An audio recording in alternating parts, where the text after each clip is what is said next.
ஞானானந்தமயம் தெய்வம் நிர்மலஸ்படிகாகிருதியும் ஆதாரம் சர்வ வித்யானாம் ஹயக்ரீவம் உபாஸ்மகே. நேயர்கள் அனைவருக்கும் அஸ்ட்ரோ கேஎஸ் ஐயங்காரின் பணிவான நமஸ்காரங்கள்.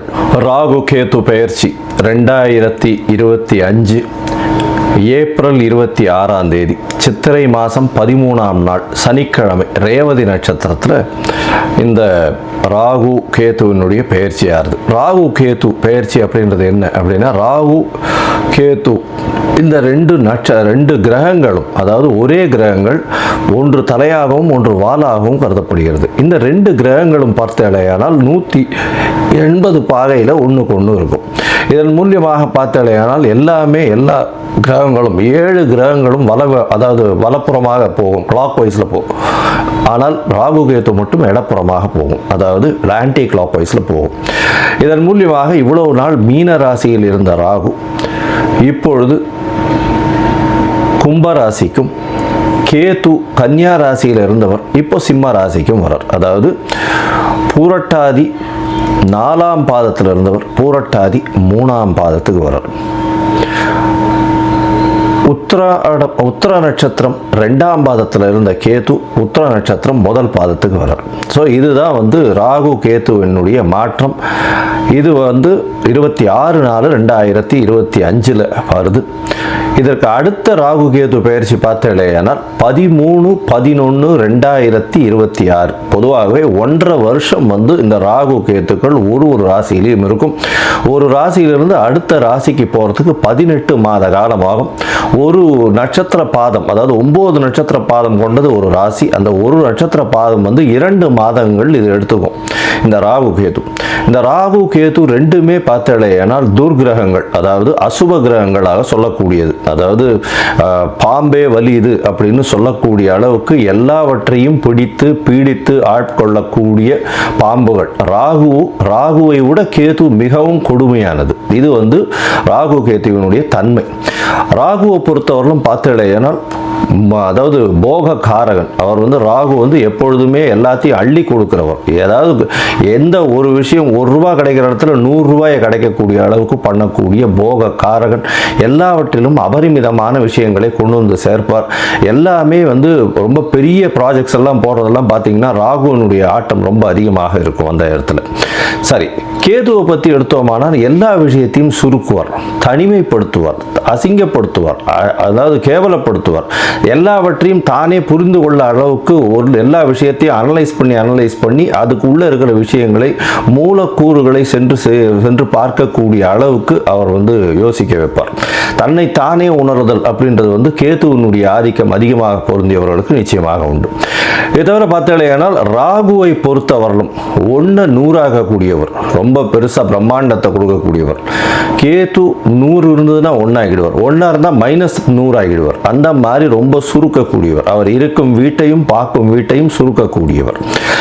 இந்த பொதுவாகவே ராகு கேது ரெண்டுமே துர்கிரகங்கள். ஆனால் சுபர்களுடைய பார்வையோ சுபர்களோட சேர்ந்து இருக்குமேயானால் ரொம்ப பெரிய ஏற்றத்தை கொடுக்கும். அதை தவிர பார்த்தேனால் சுபர்கள்னு சொல்றதை விட அவர்கள் எந்த வீட்டில் இருக்கிறார்களோ அவர்கள் ஆட்சி உச்ச மூல திரிகோண வீடுகளாக இருந்து அது ஒரு பெரிய ஏற்றத்தை கொடுக்கும். திடீர் ஜாக்பாட் எல்லாம் அடிக்கக்கூடிய காலகட்டமாக அமைப்போகிறது. அதை தவிர பார்த்தேனால் ராகுவை பொறுத்தவரையிலும், அதாவது வெளிநாட்டிலிருந்து, வெளி மாநிலத்திலிருந்து, வெளி ஊரிலிருந்து, வெளி மதத்திலிருந்து இவர்கள் மூலியமாக உங்களுக்கு இன்வெஸ்ட்மெண்ட் ஃபண்டு வரும். திடீர் வேலை பிராப்திகள் வரும். வெளிநாடு போகக்கூடிய வேலை பிராப்திகள்லாம் நிறைய வரும். அதை தவிர பார்த்தேனால் வெளியூர் வெளி மாநிலம்லாம் போயிட்டு வரக்கூடிய வாய்ப்புகள்லாம் ரொம்பவுமே அதிகமாக இருக்கும். ஆனால் கேத்துவை பொறுத்தவரையிலும் பார்த்தேனால் கேத்துவுக்கு பொதுவாகவே பார்க்கும்போது அது மருத்துவ கிரகம்னு சொல்லக்கூடியது. மருந்து, அதை தவிர மயக்க நிலையை உருவாக்கக்கூடியது, மயக்க மருந்து, இந்த மாதிரியான விஷயங்கள், போதை வஸ்துக்கள், போதை தரும் இடத்துலையே ஒரு இடத்த விட்டு வெளியில் போகாமல் இருக்கக்கூடியது. ராகுவும் போதை தருவார். போதைக்கு உண்டான பொருட்களுக்கு உண்டானது இது பண்ணுறது, ட்ரக் டிராஃபிக்கிங், இதெல்லாம் பண்ணுறதுக்கும் ராகு வேணும். கேது அந்த மூலப்பொருளாக இருப்பார். அதுதான் ரொம்ப விஷயம். 2 பேர் பேருமே ஒரே இடத்துல வருவாங்க, ஆனால் கொஞ்சம் கொஞ்சம் மாறுபடுவாங்க. ரொம்ப ஜாகிரதையாக அதை வந்து கணக்கு பண்ணணும். அது தவிர பார்த்தேனால் அதாவது இந்த பில்லி சூன்யம் ஏவல் ஒருத்தரை வந்து பயமுறுத்துறது இந்த மாதிரியான விஷயங்கள் எல்லாம் கேத்துவனுடைய ஜாலங்கள் அதிகமாக இருக்கும். ராகுவை பொறுத்தவரையிலும் அவர் சொல்லி அடுத்தவங்க கேட்டு மயக்க வைக்கக்கூடிய அளவுக்கு அந்த கரும்பாம்பு செம்பாம்புன்னு சொல்லுவாங்க. ராகுவை கரும்பாம்புன்னும் கேத்துவை செம்பாம்புன்னு சொல்லுவாங்க. ராகுவுக்கு பார்த்தீங்கன்னா 18 வருஷம் இந்த விம்சோத்தரி திசையில் கொடுத்துருக்காங்க. கேத்துவுக்கு 7 வருஷம் கொடுத்துருக்காங்க. 18 வருஷத்தில் ஒருவருக்கு ராகு நல்லபடியாக இருந்து சுவர்களால் பார்க்கப்பட்டு அவர்களுடைய இருந்த இடத்தினுடைய வீட்டினுடைய அதிபதி ஆட்சி உச்ச மூல திரிகோணம் திக்பலம் இந்த மாதிரியான விஷயங்கள் அடைந்திருந்தாரே ஆனால் நல்ல ஒரு யோகத்தை அந்த காலகட்டத்தில் கொடுப்பார். இப்போ பார்த்தேனால் இந்த ராகு கேத்துக்கு பார்த்தீங்களேனால் ராகுக்கும் கேத்துவுக்கும் சிறு சிறு அதாவது பிரச்சனைகள் இருக்குமே ஆனால் அவர்கள் இருக்கும் இடத்தின் மூலியமாக பிரச்சனை இருக்குமே ஆனால் அவர்களுக்கு என்ன எளிய பரிகாரம் செய்யலாம் அப்படின்றத பார்க்கும்பொழுது ராகுவுக்கு எளிமையான பரிகாரம் அப்படின்னு சொல்லக்கூடியது ராகு காயத்ரி. ராகு காயத்ரி அப்படின்றத சொல்லணும்னா ஓம் நாகத்வஜாய வித்மஹே பத்மஹஸ்தாய தீமஹி தன்னோ ராகு பிரச்சோதயாத். நான் திருப்பியும் சொல்கிறேன். ஓம் நாகத்வஜாய வித்மஹே பத்மஹஸ்தாய தீமஹி தன்னோ ராகு பிரச்சோதயாத் அப்படின்றது ராகு காயத்ரியும். கேதுதா காயத்ரி அப்படின்னு சொல்லக்கூடியது ஓம் அஸ்வத்வஜாய வித்மஹே சூலஹஸ்தாய தீமஹி தன்னோ கேது பிரச்சோதயாத் அப்படின்றதையும், அதாவது திருப்பியும் சொல்கிறேன். ஓம் அஸ்வத்வஜாய வித்மஹே சூலஹஸ்தாய தீமஹி தன்னோ கேது பிரச்சோதயாத் அப்படின்றது ஒரு நாளைக்கு ராகுவினுடைய காயத்ரி 7 முறையும் கேதுவினுடைய காயத்ரி 4 முறையுமாவது சொல்வதன் மூலியமாக ராகு கேத்துவுக்கு செய்யக்கூடிய எளிய பரிகாரமாக சொல்கிறோம். அது தவிர பார்த்தேனால் ராகு கேத்துவுக்கு வேறு என்னென்ன அப்படின்னா ராகுவுக்கு உண்டான கடவுளாக சொல்லக்கூடியது வந்து இந்த பத்ரகாளி, மிகுந்த கோபத்தில் இருக்கக்கூடிய ஆக்ரோஷத்தில் இருக்கக்கூடிய கடவுள்கள். அது தவிர பத்ரகாளி, அதுக்கப்புறம் பார்த்தேனால் இந்த இது ஐயனார் அந்த மாதிரியான இதுவில் சொல்லுவோம். அது தவிர பார்த்தேனால் இந்த பிரத்யங்கரா இவங்கள்லாம் ராகுவுக்கு உண்டான தெய்வங்களாக சொல்லக்கூடியது. அதுக்கப்புறம் பார்த்தேனால் நரசிம்மர் ராகுவுக்கு உண்டான தெய்வம். ஏன்னா மிகுந்த கோபத்தோடு ஆக்ரோஷத்தோடு இருக்கக்கூடியவர். இதெல்லாம் வந்து இந்த தெய்வங்கள் எல்லாமே வந்து ராகுவுக்கு உண்டான பரிகார ஸ்தலங்களாக இந்த தெய்வங்கள் இருக்கக்கூடிய இடத்த இது பண்ணலாம். அது தவிர பார்த்தேனால் இவர்களுக்கு எலுமிச்சம்பழம் மாலை, எலுமிச்சம்பழம் இதில் வந்து நல்லெண்ணெய் விட்டு இது ஏற்றுறது, எண்ணெய் விட்டு திரி போட்டு விளக்கு ஏற்றுறது. அது தவிர பார்த்தேனால் பூசணிக்காயை 2ஆக கட் பண்ணி அதில் இருக்கிற சதப்பத்தை எடுத்துட்டு எண்ணெயை விட்டு ஏற்றுறது. இதெல்லாம் வந்து ராகுவுக்கு உண்டான தோஷங்களை நிவர்த்தி செய்யக்கூடியது, ராகுவுக்கு உண்டான எளிய பரிகாரங்களாக சொல்லக்கூடியது. அது தவிர பார்த்தீங்களேனால் இந்த இது கேத்துவுக்கு உண்டானது என்ன அப்படின்னா விநாயகரை சொல்வார்கள். அது தவிர ஆஞ்சநேயர், அதாவது தலை மாறியவர்கள், அதாவது விநாயகரும் சரி ஆஞ்சநேயரும் சரி இவர்கள் 2 பேரையும் சொல்லுவாங்க. அது தவிர வந்து சித்தர்கள், யோகிகள், ஞான குருமார்கள், குரு பீடங்கள், மடங்கள் இதெல்லாம் சொல்லக்கூடியது. இந்த இடத்துக்கெல்லாம் போய் உங்களால் முடிஞ்ச படிப்புக்கு உண்டான ஏதாவது உங்களால் தானங்கள் செய்ய முடிஞ்சதே ஆனால் இந்த இடத்துல ஒரு நல்ல ஏற்றம் கிடைக்கும். அது தவிர பார்த்தேனால் இந்த இது ஆட்டிசம் சைல்டு, மனநலம் சற்று பேதலித்து குன்றி இருக்கக்கூடிய குழந்தைகள், வளர்ச்சி குன்றிய குழந்தைகளுக்கு உங்களால் முடிந்ததை செய்யும் பொழுது கேத்து பகவானின் மூலியமாக வரக்கூடிய எல்லா பிரச்சனைகளிலிருந்தும் நிச்சயமாக விடுதலை பெறலாம். ராகு வந்து பாம்பு அப்படின்னு சொல்கிறதுனால கரு நீலம் அவருடைய கலராக சொல்லக்கூடியது. அதே மாதிரி பார்த்தேனால் கருப்பு உளுந்து அது அவருடைய தானியம். கேத்துவுக்கு பார்த்தேனால் மல்டி கலர், அதாவது பல வண்ணங்களை கொண்ட ஷர்ட்டு இல்லைன்னா பல வண்ணங்களை கொண்ட விஷயங்களை தானம் பண்ணிங்கன்னா கேத்துவுக்கு பிரீத்தியாக சொல்லக்கூடியது. கேத்துவுக்கு வந்து கொள்ளு அது வந்து தானமாக கொடுக்கறதோ, கொள்ளு வந்து தானமாக இது பண்ணுறதோ, அது அந்த தானியம் வந்து கொள்ளு வந்து கேத்துவுக்கு உண்டானது. ராகுவுக்கு பார்த்தீங்கன்னா இந்த சூதாட்டம், கேளிக்கை மையம், அதை தவிர பாரு, அந்த மாதிரியான விஷயங்கள் வந்து ராகுவினுடைய இடத்தின் கட்டுப்பாட்டை கொண்டவர் அவர்.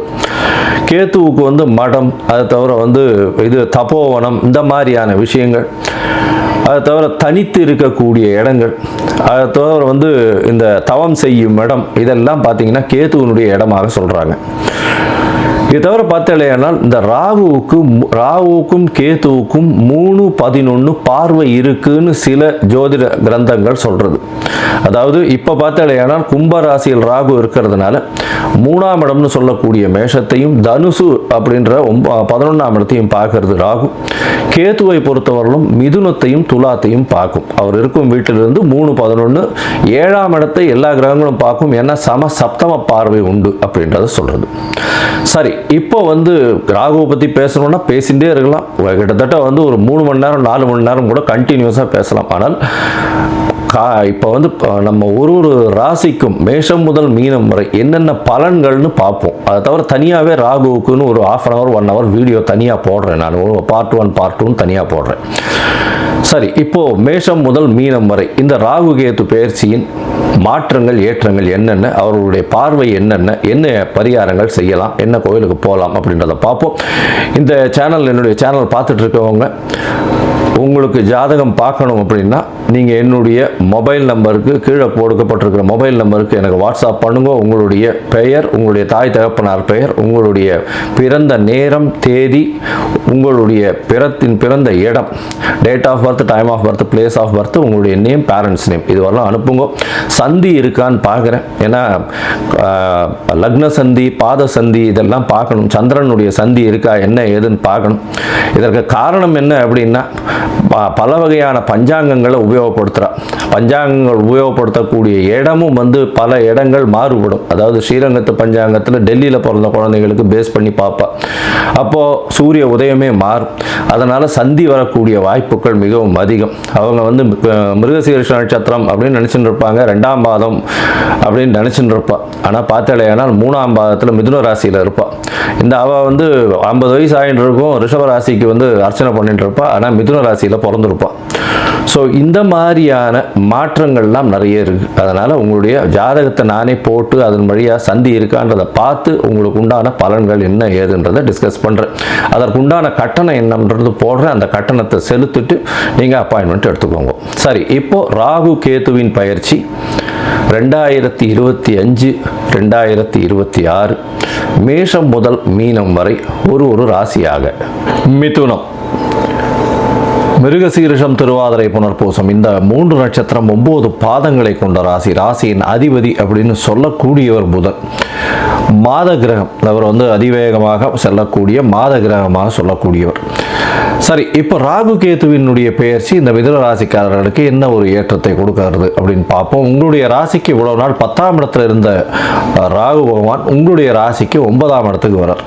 9ஆம் இடத்துல வர்றதுல என்ன பெரிய தனி சிறப்பு அப்படின்னா, 9ஆம் இடம்னு சொல்லக்கூடியது பாக்கியஸ்தானம். பாக்கியஸ்தானத்தில் பாக்கியஸ்தானத்தின் அதிபதியான சனி ஆட்சி பெற்று போயிருக்கார்.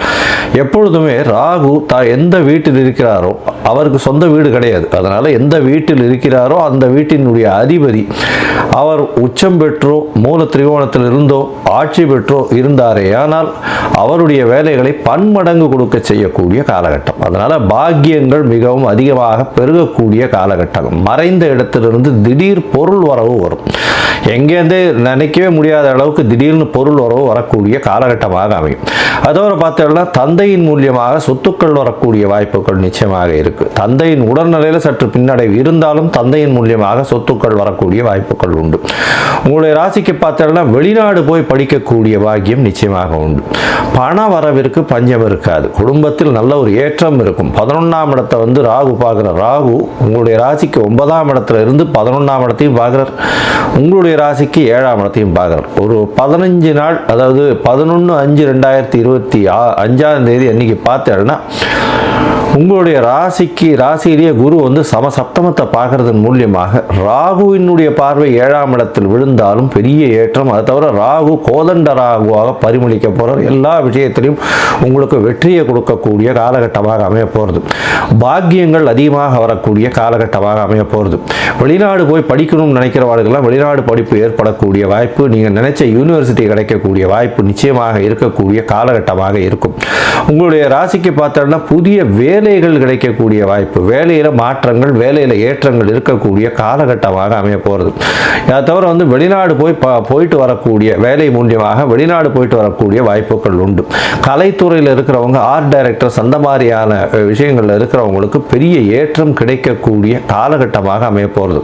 உங்களுடைய ராசிக்கு பார்த்தோம்னா 11ஆம் இடத்தை வந்து ராகு பார்க்குறார். 11ஆம் இடத்தை ராகு பார்க்கறது மிகவும் சிறப்பு. இருந்தாலும் மூத்த சகோதரர்களுக்கு அந்த அளவு விசேஷத்தை கொடுக்காது. சகோதரத்தோட கொஞ்சம் பிரச்சனைகள் வரக்கூடிய வாய்ப்புகள் நிச்சயமாக உண்டு.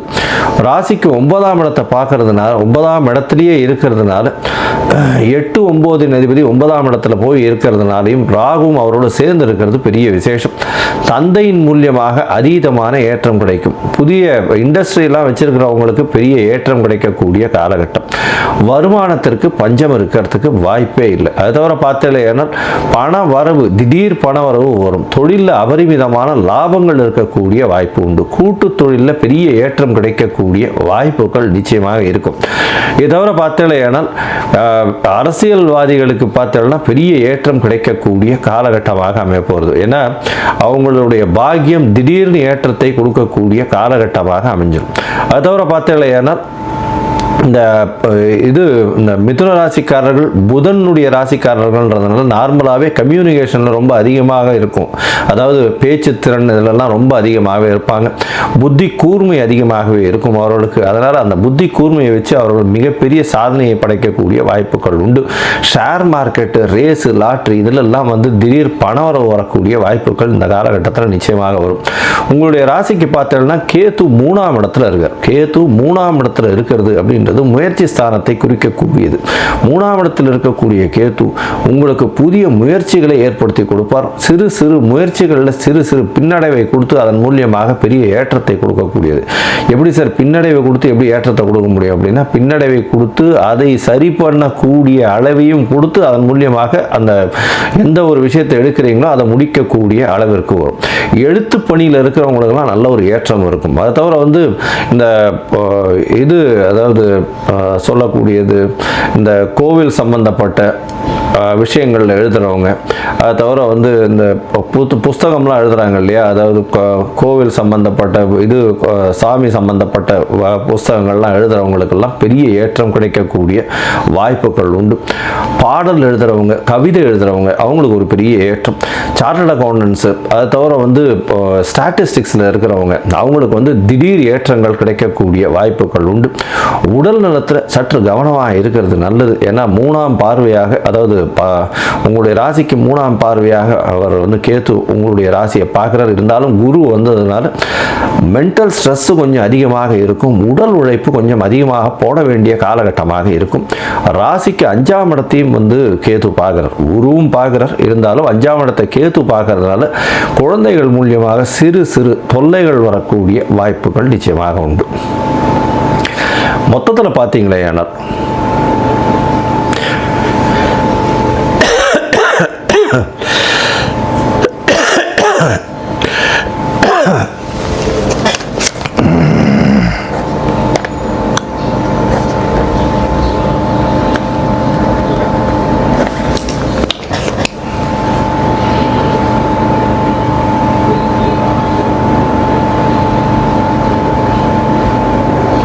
மொத்தத்தில் பார்த்தீங்களே ஏன்னா இந்த மிதுன ராசிக்காரர்களுக்கு பெரிய ஏற்றம் கிடைக்கும். நினைத்த காரியங்கள் நினைத்த இடத்தில் நினைத்த நேரத்தில் வரக்கூடிய பாக்கியம் உண்டு. பண வரவிற்கு பஞ்சம் இருக்காது. தந்தையின் சொத்துக்கள் வந்து சேரக்கூடிய காலகட்டமாக அமைய போகிறது. வெளிநாடு வெளியூர் போய் படிக்கக்கூடிய பாக்கியம் நிச்சயமாக உண்டு. முயற்சிகளில் சிறு சிறு பின்னடைவு இருந்தாலும் முயற்சிகளில் வெற்றி அடையக்கூடிய வாய்ப்புகள் நிச்சயமாக இருக்கும்.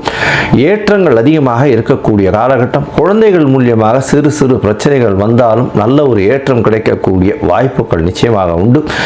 வெளிநாடு போய் படிக்கக்கூடிய பாக்கியமும், தொழிலில் அபரிமிதமான ஏற்றம் வரக்கூடிய காலகட்டம். பார்ட்னர்ஷிப்பில் வந்து திடீர் ஏற்றம் இருக்கக்கூடிய வாய்ப்புகள் உண்டு. கூட்டு தொழிலில் நல்ல ஒரு வெற்றி இருக்கக்கூடிய காலகட்டமாக அமைய போகிறது. உங்களுடைய ராசிக்கு 7ஆம் இடத்தை ராகு பார்க்கறதுனால சிறு சிறு தடங்கள் திருமணத்திற்கு வரும். இந்த காலகட்டத்தில் பார்த்துட்டீங்கன்னா இந்த திருமண தடங்கள்லாம் வரக்கூடிய வாய்ப்புகள் நிச்சயமாக உண்டு. அதையும் மீறி உங்களுக்கு திருமண காலகட்டம் நிச்சயமாக கைகூடக்கூடிய வாய்ப்புகள் நிச்சயமாக உண்டு. வேலைக்கு பார்த்துட்டு இருக்கவங்க வேலை கிடைக்கக்கூடிய வாய்ப்பும், வேலையின் மூலியமாக வெளிநாடு செல்லக்கூடிய வாய்ப்பும் நிச்சயமாக வரும். அரசியல்வாதிகளுக்கு பெரிய ஏற்றம் கிடைக்கக்கூடிய காலகட்டமாக அமைய போகிறது. மொத்தத்தில் இந்த மிதுன ராசிக்காரர்கள் திருநெல்வேலி மாவட்டத்தில் இருக்கக்கூடிய இரட்டை திருப்பதி கோவிலுக்கு போயிட்டு வர்றதன் மூலியமாகும், அதாவது தேவர் பிரான் மற்றும் அரவிந்தலோசன் பெருமாளை போய் சேவிச்சுட்டு வர்றதன் மூலியமாக ராகுகேத்து ஸ்தலமாக கருதப்படுகிறது. அதனால் போய் சேவிச்சுட்டு வர்றதன் மூலியமாகும் உங்களுக்கு வரக்கூடிய வந்த எந்த பிரச்சனைகளிலிருந்தும் விடுபடக்கூடிய வாய்ப்புகள் நிச்சயமாக உண்டு. இந்த மிதுன ராசிக்காரர்கள் 90 விழுக்காடு மிகப்பெரிய ஏற்றத்தை பார்க்கக்கூடிய காலகட்டமாக அமையும்.